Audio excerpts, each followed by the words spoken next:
500 থেকে 1000 আরএমবি খরচ না করে, দলবদ্ধভাবে না গিয়ে, একা স্বাধীনভাবে মাত্র 50+50 100 আরএমবি দিয়ে চলেন কীভাবে যাওয়া যায় সানিওনলি এলাকা থেকে ঠিক একেবারে উত্তর প্রান্তে চীনের, যেখানে ভিয়েতনাম সীমান্তের পাশে গুলংজিয়ায় গুলং গ্লাস ব্রিজ দেখতে। আমাকে ফলো করুন এবং দেখতে থাকুন এই ভিডিওটি। আশা করছি আপনি প্রপার গাইডলাইন পাবেন, যে গাইডলাইনের মাধ্যমে আপনি একদম কোনো হ্যারাসমেন্ট ছাড়াই আপনি যেতে পারবেন হচ্ছে দিনে গিয়ে দিনে ফিরে আসার জন্য সানিওনলি বা জিসন এলাকা থেকে গুলং। ভালো করে খেয়াল করুন যে আমার ভিডিওটা আমি টেনে দেখিয়ে দিচ্ছি যে স্টেশনের নামটা আছে জাহাঙ্গান ওয়াং। এটা হচ্ছে আপনার ওখানে আপনাকে যেতেই হবে, ওখানে গিয়ে আপনাকে লাইন চেঞ্জ করতে হবে। যাই হোক, আমাদেরকে নামতে হবে গাউজিং নেমে তারপরে এখানে একটা চেঞ্জ আছে, এই চেঞ্জ দিয়ে আমাদেরকে যেতে হবে হচ্ছে শেষ পর্যন্ত নর্থ এটা আপনার গাউজিং। আর গাউজিং এর এই জায়গাটা হচ্ছে আপনার এই যে আমি এখান থেকে যদি উঠি তাহলে যাবো হচ্ছে এখন গঞ্জের নর্থ। এখন মূল প্রশ্ন হলো যে আমি তো ইয়েতে আসলাম আপনার এই যে গঞ্জের নর্থ রেল স্টেশন, সেটা অনেক দূর সানিওয়ানলি বা জিসন থেকে, বাট এখানে অনেকগুলো এক্সিট আছে এ ই বি সি ডি। তো কোন এক্সিট দিয়ে বের হলে আমি যেতে পারবো হচ্ছে আমার গন্তব্যে, সেটা আসলে এখন জিজ্ঞেস করে নেওয়া দরকার এবং জিজ্ঞেস করে নিতে হবে। পারলে এখান থেকে আমরা কিছু বুঝবো না আসলে, তারপর আমাদেরকে জিজ্ঞেস করে নেওয়া বেটার হবে। ইয়েলো শার্ট পরা পুলিশদের কাছে জিজ্ঞেস করা উচিত। আমাকে বলা হয়েছে যে ইয়েতে যাওয়ার জন্য ইয়েলো শার্ট পুলিশ বলেছে যে আপনি A1 দিয়ে এক্সিট হবেন। তো A1 দিয়ে আমি বের হয়ে যাচ্ছি। এখানে গেলে হয়তো বা আমার ধারণা যে আমার যেই ইনকোয়ারি অনুযায়ী আনসার দিয়েছেন সেটা ঠিকই আছে, কারণ বাজেটের মধ্যে আমাকে বাসে যেতে হবে বা ট্যাক্সিতে। এই যে বেরিয়ে আসলাম, এখানে বেরিয়ে আসলাম, এখানে পরিবেশটা দেখিয়ে রাখছি, আপনারা হয়তো আসলে চিনতে পারবেন যে আমার সবচেয়ে বড় ঝামেলা রয়েছে এখানে। মানে আমি যখন মেট্রো স্টেশন থেকে বেরিয়ে যখন আমি একটা হাই স্পিড স্টেশন খুঁজছিলাম যে এখান থেকে আর একটা ট্রেন পাওয়া যাবে, সেটা আসলে বুঝতে পারছিলাম না। কোনো লোক চাইনিজ বা অন্য কোনো লোক আপনাকে হেল্প করবে না। এখান থেকে আপনাকে অবশ্যই এই ভিউটা দেখে বুঝতে হবে যে এটাই হচ্ছে হাই স্পিড। সামনে গেলে তো লেখা দেখতেই পাবেন যে high speed railway station Guangdong intercity railway station. ভিতরে গিয়ে আপনাকে পাসপোর্ট দিয়ে অবশ্যই টিকিট কাটতে হবে, ঠিক আছে? পাসপোর্ট তো লাগবেই, মাস্ট। সবাই আপনাকে পাসপোর্ট দিয়ে টিকিট কাটতে হেল্প করবে। এই টিকিট আমাকে দিল এবং এই টিকিটটাতে এই যে ওদের একটা নাম্বার দেওয়া আছে কোথায় গিয়ে আমি ওয়েট করবো। এটা হচ্ছে যাচ্ছে আমি জগসিন। এই যে এখান থেকে আমি যাচ্ছি হচ্ছে আপনার এইখান থেকে যাব হচ্ছে এইখানে যাব, এই জায়গাটায় যাব। আর এটা হচ্ছে আমাদের লোকেশন, অর্থাৎ খিংগুয়ান।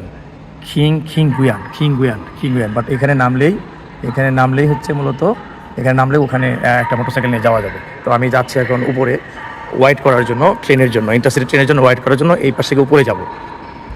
এই টিকিট আমাকে দিল এবং এই টিকিটটাতে এই যে ওদের একটা নাম্বার দেওয়া আছে কোথায় গিয়ে আমি ওয়েট করব। এটা হচ্ছে যাচ্ছে আমি জগসিন। এই যে এখান থেকে আমি যাচ্ছি হচ্ছে আপনার এইখান থেকে যাব হচ্ছে এইখানে যাব, এই জায়গাটায় যাব। আর এটা হচ্ছে আমাদের লোকেশন, অর্থাৎ খিংগুয়ান।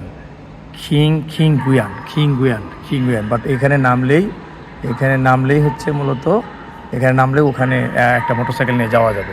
তো আমি যাচ্ছি এখন উপরে ওয়েট করার জন্য, ট্রেনের জন্য, ইন্টারসিটি ট্রেনের জন্য ওয়েট করার জন্য। এই পাশ থেকে উপরে যাব।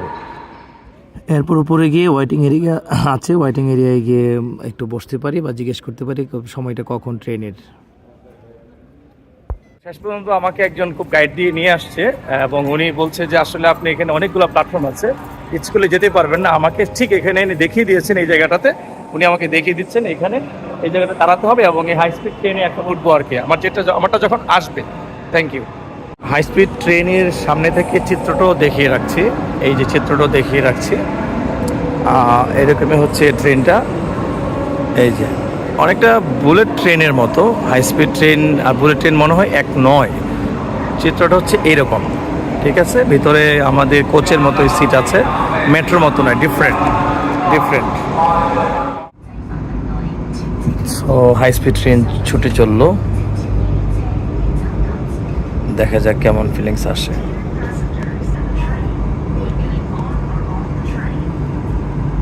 এই ট্রেনটা খুব বেশি দূরপাল্লার নয়, যে কারণে একটু পরে পরে থামছে, স্টেশনে থামবে, এই কারণে গতিটা আসলে বুলেট ট্রেনের সেই গতিটা পাওয়া যায়নি।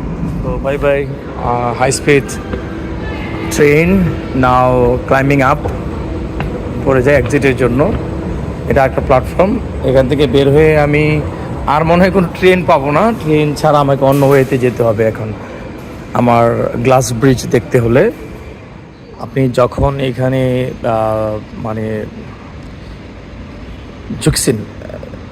আপনি যখন জুকসিনে নামবেন তখন আপনি আবার কনফিউশনে পড়ে যাবেন যে আপনি বিতে এক্সিট হবে নাকি সিতে এক্সিট হবে। এটা প্রতিটা জায়গাতেই আমাদেরকে এটা পড়তে হয় যারা ভিনদেশি, এবং ভাষাটা তো একটা ডিফিকাল্ট বললাম আগেই। তো আমাকে পুলিশ বলল, তাকে গুগল থেকে বের করে চাইনিজ ল্যাঙ্গুয়েজে দেখালাম, তো উনি বললো যে ভাই মানে গাড়িতে যাবেন, ওকে গাড়িতে যাব, তাহলে বি এক্সিট, এই যে বি এক্সিট রিমেম্বার, এটা বি এক্সিট মনে রাখলে বের হওয়ার পরে এখানে গাড়ি পাওয়া যাবে, অনেক রকম গাড়ি এখানে আসবে, ট্যাক্সি বা কার আছে, এখান দিয়ে এটা দিয়ে যাওয়া ঠিক করে নিলাম। এই গাড়িটা ঠিক করে নিলাম, এই গাড়িতে উঠে এখন যেতে চাচ্ছি। ভেরি মাচ এই বন্ধ করে দিলাম, আর হচ্ছে hi, okay okay thank you. উনি আমাকে নিয়ে যাবে সেই দিকে, গাড়িতে উঠে বসলাম। ফিমেল ড্রাইভার, কিন্তু খুবই স্মার্ট ড্রাইভার মনে হয় যতটুকু বোঝাতে, কমার্শিয়াল তারা ভাড়া মারে। গুলং ইয়েতে যাবো, গন্তব্য হচ্ছে গুলং গ্লাস ব্রিজ বা মাউন্টেন, ওইদিকে যে প্রাকৃতিক জায়গাগুলো আছে সেগুলো দেখবো। উত্তর দিকে যাচ্ছি, যেখানে ভিয়েতনামের সীমান্ত আছে, ওখানে মাউন্টেন আছে বা আপনার ঝর্ণা আছে, এবং গুলং যে গ্লাস ব্রিজ সেটা দেখতে যাচ্ছেন। আমাকে যিনি চালিয়ে নিচ্ছেন তিনি এই যে ড্রাইভার সাথে আছেন, এই ড্রাইভার আপনাদের দেখে বুঝতে পারবেন না যে male or female. Actually they know very little English, আর ইংলিশ বুঝে না বললেই চলে। সো উনি কিন্তু একজন female driver. Hi, smiling, very good, you look very smart, very smart. এরপর প্রাকৃতিক সৌন্দর্য দেখতে দেখতে দূরেই চোখে পড়লো হচ্ছে পাহাড়গুলোর সৌন্দর্য অত্যন্ত চমৎকার। এই গাড়িটি ফিমেল ড্রাইভার চালিয়ে নিচ্ছেন এবং আমি চারপাশে ঘুরে ঘুরে দেখছিলাম আর ভিডিও করছিলাম। এক কথায় এখনই মনে একদম আনন্দ লেগে গেছে এত সৌন্দর্য দেখে। এখন ওকে বিদায় বলার পালা, নেমে যাচ্ছি। গুলংজিয়া ভিজিট করার জন্য এই গেট দিয়ে আপনি প্রবেশ করলেন, প্রবেশ করে এই পাশ থেকে এসে এখানে দেখবেন যে লেখা আছে tourist centre, ticket office, main entrance, restaurants, pedestrian exit. So যাই হোক, আমার মনে হয় 400 মিটার যেতে হবে, হচ্ছে এই পথ ধরে 400 মিটার যেতে হবে। টিকিট তো কাটতে হবে এই ইকো টুরিস্ট প্লেসের জন্য। আমি কোথায় কোথায় রাইড করতে চাই, যেতে চাই, ঘুরতে চাই। যাই হোক, টিকিটের জন্য ইংলিশ টিকিট আলাদা আছে। সো এই জায়গাগুলো চমৎকার দেখতে দেখতে। এখানে অনেক খাবারের দোকান পরিবেশন আছে, তারা বিভিন্ন ধরনের তাদের স্মারক রেখেছে, তাদের ঐতিহ্য, ট্র্যাডিশন সব কিছু। সামনে যেতে যেতে যেমন মোরগ দেখলাম, খুব সুন্দর লাগলো। তারপর হচ্ছে সামনে এগিয়ে গেলাম, অনেক কিছু দেখতে দেখতে সামনে হচ্ছে এগিয়ে যাচ্ছি আমি, এবং ক্ষুধাও পেয়েছে, এই কারণে আমাকে এখন কিছু একটা খেতে হবে। তবে ফল আমার খুব প্রিয়, এই জন্য ফলের দোকানটার দিকে দাঁড়াই, একটু দেখি কত টাকার ফল কেনা যায়। এবং অনেক ধরনের ফলমূল তারা অত্যন্ত হাইজেন ওয়েতে রাখে, পরিবেশন করে। আমি এর আগে অবশ্য ক্যান্টন ওয়াক যেটা আছে ওখানে খেয়েছিলাম, তাদের সব ধরনের ফলগুলো সুস্বাদু। সবটাই যেহেতু বললাম এটা টুরিস্ট এরিয়া, এটা টুরিস্ট এরিয়া, টুরিস্ট গ্রাউন্ড। এখান থেকে সবাই ডিসিশন নেয় যে কোথায় যাবে, তারা কি আসলে সাঁতার কাটবে নাকি পাহাড় উঠবে নাকি আপনার হচ্ছে গ্লাস ব্রিজে ভ্রমণ করবে, সে সব ভাগ করা আছে করে রিসোর্টের। তবে এখানে 6 নম্বর যেই কাউন্টারটা আছে, 6 নম্বর কাউন্টারে mister gentleman, I don't know what's the name of him, তিনি হচ্ছে মূলত ইংলিশটা ডিল করে। তো টিকিট নেওয়ার পরে এই পাশ দিয়ে এই যে কী লেখা আছে, উফিল ওয়াইটিং এরিয়া, রেস্টরুমস, ইয়ান বোবা মিনস হচ্ছে আপনার এইটা, যেটা আমি বলছি যে মানে গ্লাস ওয়াকে যাব। তো এই পথ দিয়ে সোজা যেতে বললো, go straight and wait for bus whatever. আমাকে বললো আমি সেদিকে গেলেই হয়তো বা জানতে পারবো, আসলে ওখানে যদি আমি যাই তাহলে জানতে পারবো যে কিভাবে তারপরের পদক্ষেপগুলো আছে। এই হচ্ছে মনে হয় শুরু হলো এখান থেকে, এই পথে এই জায়গা থেকে আসলাম এবং শুরু হলো হাঁটার পালা। এখন হাঁটতে হবে, এনার্জি লাগবে, এই জন্য ফলমূল খেয়ে নিলাম।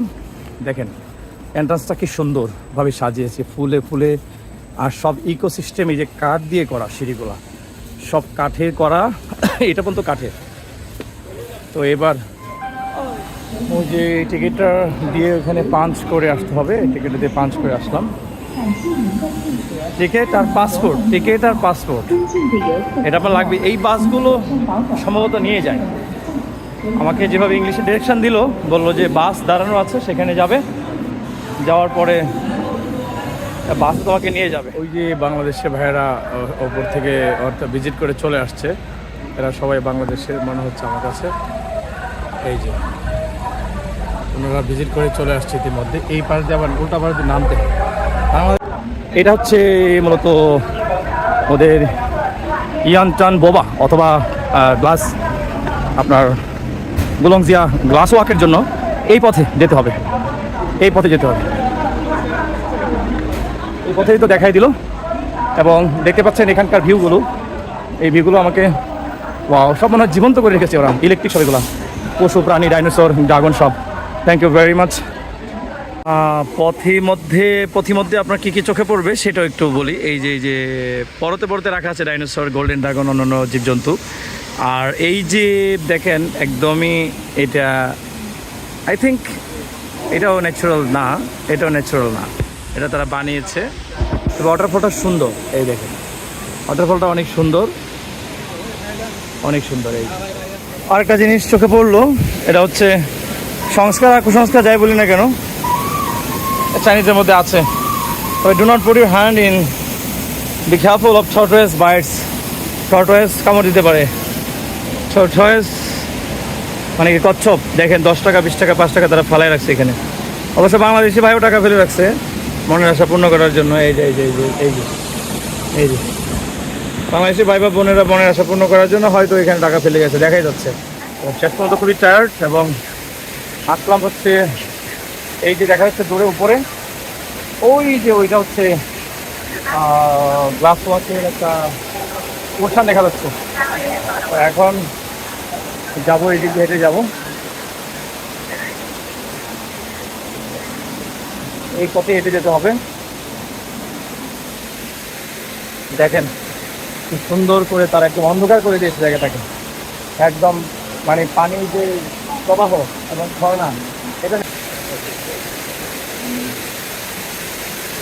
ক্লান্ত শরীর, একেবারে অবস্থা খুবই খারাপ, কারণ অনেক উপরে উঠতে হয়েছে। দেখুন এই পুরো এলাকাটাই দেখাই, এখানে একটা কর্মযজ্ঞ চলে ওদের। এই গ্লাস ওয়াক বা গ্লাস ভিউ, এই যে স্পটগুলো তারা আসলে অনেক শ্রম দিয়ে তৈরি করেছে, এটা বোঝা যায়। এই যে কঠিন কঠিন পাথর কেটে তারা এইভাবে যেই ওয়াকিং ওয়ে, ঝুলন্ত ব্রিজ বা এই এটার নাম গুলংজিয়া, যে ওই যে দূরে গুলংজিয়া, আপনার ওই যে গ্লাস ওয়াক, এই যে এই পাশ থেকে আসলাম, এই পাশ থেকে এসে এখানে উঠলাম। এখানেও আপনার আমি যেখানে দাঁড়িয়ে আছি এই জায়গাটাতেও নিচে ওয়াটারফল, আমার পায়ের নিচে ওয়াটারফল। আর দেখেন আমি হাঁটছি, আমি ও গেলেই মনে গেলাম, মানে সত্যি সবকিছু নস্যি হয়ে যাবে একটু যদি কোনো কারণে কোনো ব্যতিক্রম কিছু ঘটে। তাহলে জীবনের এই পর্বের ভ্রমণ, এই পর্বের অনেক আশা, অনেক লোভ, অনেক প্রত্যাশা, অনেক আকাঙ্ক্ষা সবকিছু এখানে শেষ হয়ে যাবে। তো আমি যেটা বলতে চাইলাম যে আসলে অনেক আশা ভরসা নিয়ে শেষ পর্যন্ত এই জায়গাটা দেখবোই। আমার একটা ইচ্ছা ছিল যে জায়গাটা আসতেই হবে।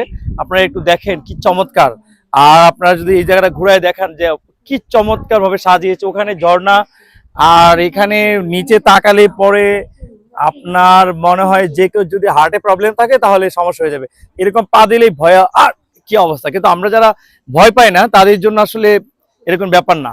জাস্ট এই জায়গাটা আপনাদেরকে দেখাবো বলে আমিও ভিডিও করে রাখছি। আর ভাইয়া আমাকে খুব হেল্প করছে, Chinese man, this is very good person. আর দেখেন এই পুরা পাশটা কি চমৎকার, এই ওয়াকটা আপনার এটা বলা হচ্ছে আপনার গ্লাস ওয়াক খুবই সুন্দর, মানে মন ভরে যায়। এরকম একটা জায়গায় আসতে না পারলে আসলে চায়না এসে বা ট্যুরে এসে মনে হয় যে একটা অতৃপ্ততা থেকে যায়।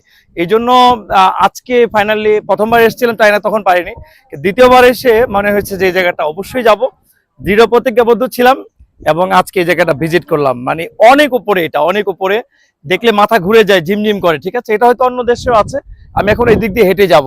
তো ধন্যবাদ সবাইকে আমার এই জায়গাটা ভিডিওটা দেখার জন্য, আমার কাছে খুব ভালো লাগছে, excitement. Thank you very much.